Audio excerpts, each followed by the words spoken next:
প্রিয় ভিউয়ার্স, শখের রাজা শেখ আমারের পক্ষ থেকে দেশে বিদেশে কাছে এবং দূরে থেকে যে সকল ভাই বোন বন্ধুজন আমার চ্যানেলের সাথে সম্পৃক্ত আছেন তাদের সকলকে আমি জিতেন্দ্র পাল তৃতীয় শুভেচ্ছা জানিয়ে শুরু করছি আরেকটি নিত্য নতুন প্রতিবেদন। যাই হোক প্রিয় ভিউয়ার্স, আশা করি সকলেই ভালো আছেন, সুস্থ আছেন।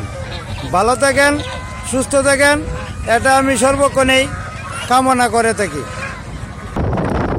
আজকের আলোচ্য বিষয়, রাজহাঁসকে এখন এই বর্তমানে সেবা যত্নের দিকে নজর দিতে হবে পর্যাপ্ত পরিমাণে।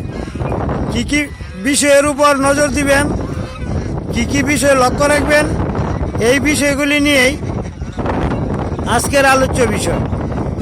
যাই হোক প্রিয় ভিউয়ার্স, আমার এখানে আছে কিছু হাঁস, আর কিছু চলে গেছে এই যে এখানে আছে, এই যে একটু দূরে দেখা যায়, এই যে দূরে আর একটা গ্রুপ এইখানে চলে গেছে। আমি ওইটাও দেখাইতেছি, এটাও আমি দেখাবো, কাছে থেকেই দেখাবো।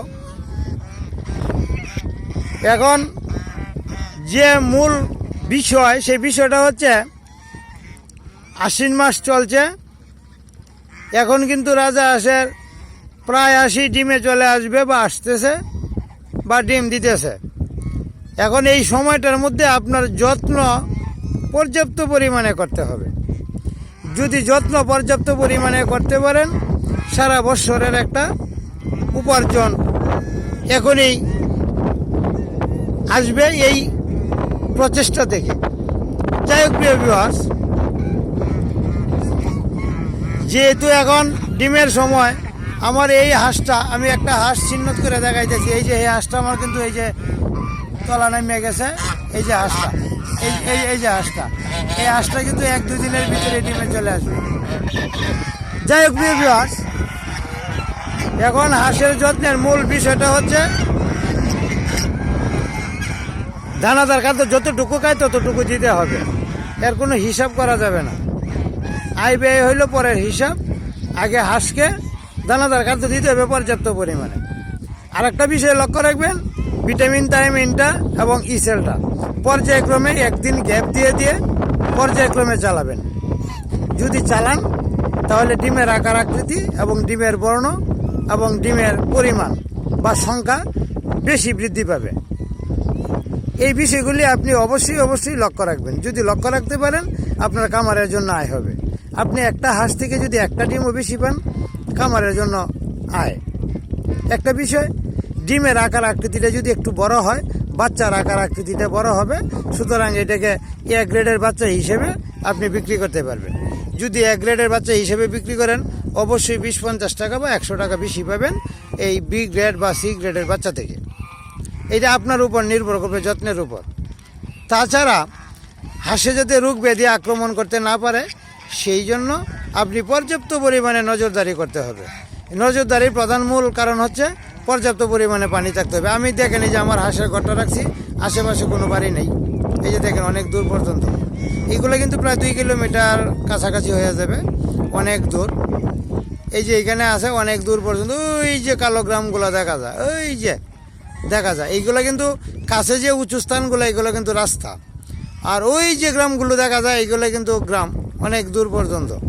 তো যেহেতু এখানে পর্যাপ্ত পরিমাণে পানি আছে, পরিষ্কার স্বচ্ছ পানি আছে, সুতরাং হাঁসের স্বাস্থ্য চেহারা ভালো থাকবে, রোগমুক্ত থাকবে। এই বিষয়টা আপনার লক্ষ্য রাখতে হবে। দানাদার খাদ্যটা লক্ষ্য রাখতে হবে। ভিটামিন পর্যাপ্ত পরিমাণে দিতে হবে, তবে একদিন গ্যাপ দিয়ে দিবেন। তবে এর পরিমাণটা, সঠিক পরিমাণটা হচ্ছে, যদি আপনি মাসে সর্বনিম্ন 7 দিন, সর্বোচ্চ 15 দিন, এর উপরে বেশি ভিটামিন দেওয়া যাবে না।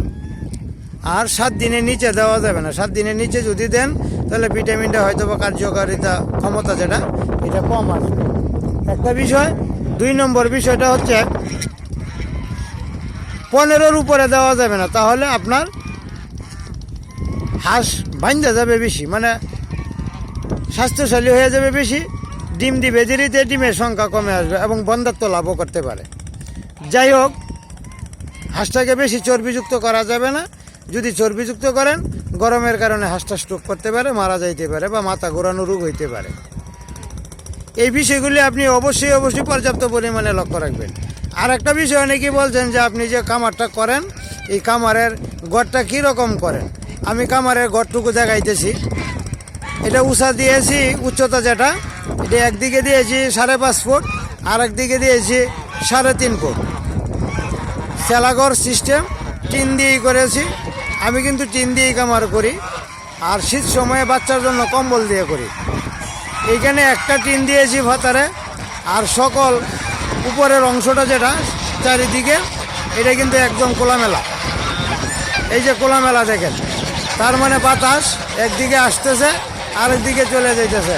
এখানে কোনো গন্ধ দুর্গন্ধ কোনো কিছুই নেই। এই যে এর ভিতরের যে অংশটা, এই যে খোলা অংশ, উপরের যে অংশটা আছে খোলা অংশটা আছে, এটা এখানে দেওয়া আছে। অথচ এইখানেই আমরা বসবাস করি থাকি, কিন্তু কোনো গন্ধ নাই, কোনো এই দুর্গন্ধ মুক্ত কোনো গন্ধ নাই, পরিষ্কার পরিচ্ছন্নতা। আর এইখানে হাঁসটা থাকে, এইখানেও পানি আছে, নদী আছে। অনেকেই বলেন যে আপনার হাঁস সংখ্যায় কত। আমি বলি, অনেকেই আবার বিশ্বাস করেন, আবার কেউ কেউ করেনও না।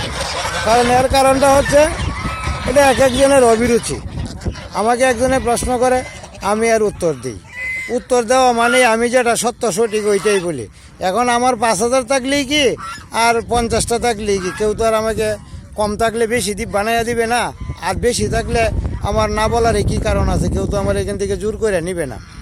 এই যে আমার হাঁসগুলি দেখেন, আমি এক কান থেকে বা এক পাশ থেকে আমি দেখাইতেছি। এই যে সবগুলি হাসি একটু দেখেন, এই যে দেখেন এখন কতগুলি আছে। আপনি ইশারা দিয়ে ভিডিওর মধ্যে একটু যদি চেষ্টা করেন আপনি গনতেও পারবেন। এই যে দেখেন, আমি ভিডিওটা আস্তে আস্তেই টানতেছি যাতে আপনি গনতে পারেন বা সত্যতা যাচাইও করতে পারেন। অনেকেই বিশ্বাস করতেছেন, আরে ভাই আপনি বিশ্বাস করলেই বা কি আর না করলেই বা কি, আর আমার এই যেটা সঠিক ওইটাই আমি বলি। আমার এখানে বেশি থাকলেই কি নেবেন না, আর কম থাকলেও আমাকে দিবেন না। এই যে এইখানে দেখাইলাম আর একটা গ্রুপ আমি দেখাইতেছি, আমি ভিডিওটা অফ করব না, আমি এই যে নিয়ে যাইতেছি, এই যে আর একটা নিয়ে যাইতেছি, আর একটা গ্রুপ দেখাইতেছি, এটাও দেখেন। এখন বিষয়টা হচ্ছে এর দেখার পরেই আপনি বুঝতে পারবেন যে আমার এইখানে পরিমাণ কি পর্যন্ত আছে। এটা গেল আরেকটা। আর আগামী সপ্তাহ বা 15 দিন পরে আরেকটা গ্রুপ আছে আরেক জায়গায়, অর্থাৎ আমি সবটা হাসি এক গ্রুপে নিয়ে আসব। এই গ্রুপে নিয়ে আসার জন্যই আমি এই জায়গাটা পছন্দ করেছি। কারণ হলো একটু খোলামেলা জায়গা বা দূর দূরান্তের জায়গা যদি না হয় তাহলে এই হাঁস পালন করা যাবে না, একটা বিষয়। আর একটা সুবিধা আছে, আমার এইখানে দেখেন এই যে মাছ ধরতেছে, এখানে কিন্তু বড় মাছ সবসময়ই ধরে, এবং এইগুলি আমরা কিন্তু খাওয়ার জন্য আমরা নিতে পারি বা খাইতে পারি এই পরিচিত লোকজনের মধ্যেই। এই যে দেখেন আর একটা গ্রুপ আছে, এই যে আর একটা গ্রুপ, এই যে দেখেন গ্রুপটা। এখন আপনারাই বলবেন বা অনুমান করবেন কতগুলি হাঁস হইতে পারে। অনেকেই প্রশ্ন করে যে কথাগুলি সত্য কিনা বা এইরকম, হইতেই পারে, স্বাভাবিক, অনেকেই ভাবতে পারে। এইটা একটা গ্রুপ। এই যে আর একটা গ্রুপ, এই যে দেখেন আমি আবারও ভিডিওতে দেখাইতেছি যে আর একটা গ্রুপ এখানে আছে। এখান থেকে চলে আসছি এইখানে এই যে গ্রুপটা দেখানোর জন্য। যাই হোক প্রিয় ভিউয়ার্স, লেগে থাকলে মেঘে খায় না, এটা হইলো একটা বড় বিষয়। আর একটা বিষয় হচ্ছে চেষ্টা করবেন যখন নিজের প্রতি নিজেকে এই বিশ্বাস রাখবেন তখনই আপনি স্বাবলম্বী হতে পারবেন। আর স্বাবলম্বী হতে গেলে একটু পরিশ্রম করতেই হয় এবং করাটাই স্বাভাবিক। রামিম, এটা একটু হারান দেয় দেখতে দিয়ে এলো। আর এটার মধ্যে দেওয়া আছে নামটা দিয়ে আছে কিনা। তা বিষয়টা হইলো এইরকম। যাই হোক প্রিয় ভিউয়ার্স, কথা বলতে বলতে তো অনেক কথাই বলে ফেললাম। আপনারা যারা রাজহাঁসের খামারের সাথে সংযুক্ত বা সম্পৃক্ত আছেন তারা অবশ্যই লক্ষ্য রাখবেন যাতে আপনি একটু পরিচর্যা করতে পারেন সঠিকভাবে। যদি সঠিকভাবে পরিচর্যা করেন তাহলে দেখবেন আপনি অনেকটাই লাভবান হবেন। আর লাভটাই বড় বিষয় না, মনের আনন্দটাও আপনি মিটাইতেই পারবেন। এটা একটা আনন্দ আছে, শখ আছে। যেহেতু শখ আছে, শখটাকে পরিপূর্ণভাবে সম্পন্ন করার জন্যই এই প্রোগ্রামটা করতে পারেন, কাজটা করতে পারেন, আর লেগে থাকতে পারেন। লেগে থাকলে মেঘে গায় না, এই একটা বিষয়। যাই হোক প্রিয় ভিউয়ার্স, আরও পিছনে যাইতেছে, ঘাস খাইতেছে। যেহেতু খোলামেলা জায়গা যার যে স্বাধীনতা নিয়েই চলছে এবং বেড়াইতেছে। আপনারা যদি হাঁস লালন পালন করেন তাহলে মুক্ত অবস্থায় ছেড়েও করতে পারেন, আবদ্ধ অবস্থায় করতে পারেন। আবদ্ধ অবস্থায়ের চেয়ে মুক্ত অবস্থাটা সবচেয়ে পছন্দনীয়। আমি কিন্তু মুক্ত অবস্থাতেই, ওরা কিন্তু মিটিংয়ের জন্য চলে গেছে, এই যে মিটিংয়ের জন্য চলে গেছে, আর বাকিরা এইখানে রেস্টে আছে। খাবার দিয়েছি দানাদার খাদ্য, এখন বাজে 11:30, দানাদার খাদ্য দিয়েছি, আবার বিকেলে দানাদার খাদ্য দিব। আর এখন কিন্তু পরিপূর্ণ বাতাসের মধ্যে আছে, এই যে দেখেন কম্বলগুলো নড়তেছে, এই যে পরিপূর্ণ বাতাস। আর আজকে রৌদ্র নাই তেমন বেশি, মোটামুটি ভালো একটা পরিবেশে, ভালো একটা স্থানে আছে। যাই হোক প্রিয় ভিউয়ার্স, আমার ভিডিওগুলি যারা দেখেন বা দেখতেছেন তারা অবশ্যই কৃপণতা করবেন না, একটা সাবস্ক্রাইব করবেন, একটা লাইক, একটা কমেন্ট করবেন। কে কোন জেলা থেকে দেখছেন অবশ্যই আমাকে জানাবেন, আমি খুবই খুশি হব। যাই হোক প্রিয় ভিউয়ার্স, বিদায়বেলা আবারও প্রীতি ও শুভেচ্ছা জানিয়ে শেষ করছি আজকের ভিডিওটি এখানেই। ধন্যবাদ সবাইকে, ভালো থাকবেন, সুস্থ থাকবেন। আবারও কথা হবে পরবর্তী ভিডিওতে। ধন্যবাদ।